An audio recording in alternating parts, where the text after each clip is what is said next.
Sakay sa speedboat sa mga sundalo, giadto nila ang isla sa Marang-Marang, sakop sa Isabela City, Basilan, aron magpahigayon og medical outreach sa mga tawo. Nanguna sa misyon ang 19th Special Forces Company Philippine Army, kauban ang mga personahe sa Provincial Health Office, PNP ug lokal nga panggamhanan. Ang serbisyong gidalit mao ang libreng check-up, ibut sa ngipon, pagpanghatag og tambal ug vitamins. Ang isla sa Marang-Marang layo sa mainland Isabela ug kinahanglan pa nga mosakay og bangkang di motor kung magpa-check up sa doktor. Pinandakan natin ng medical outreach yung barangay Marang-Marang dahil nga maraming maraming mga nagkakasakit, of course, maraming mga malnourished diyan na nasurvey natin. Kaya yung barangay Marang-Marang yung isa na pinandakan natin ng medical mission.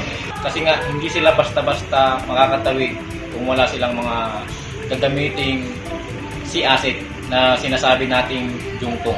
So yun yung mode of transportation nila.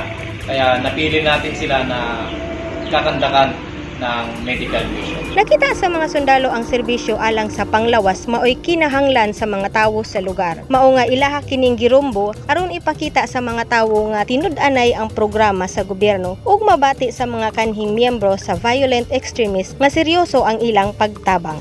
Sumusuporta tayo sa gantong aktibidad para na rin sa na rampant na mga drugs, mga lawless elements na sumasali sa kabila.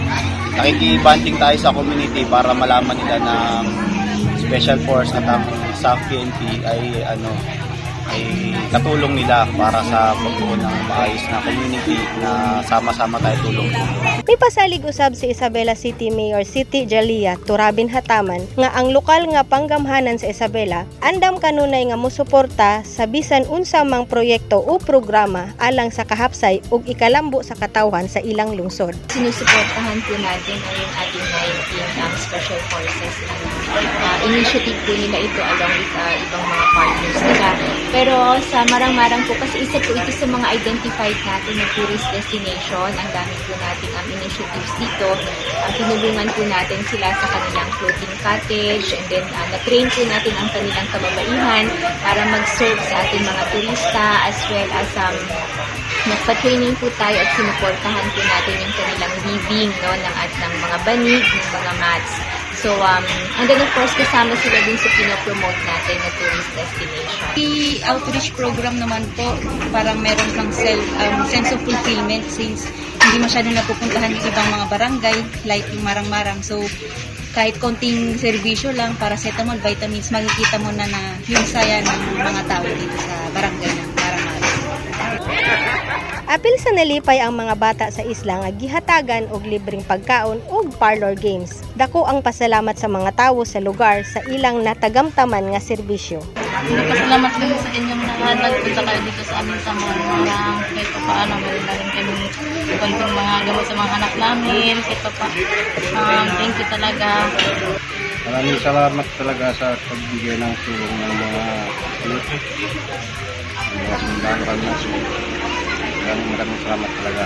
Yun lang sa akin lang, sana walang maging tambay-tambay dito sa amin. Sana mayroon magkaroon sila ng anak buhay nila dito.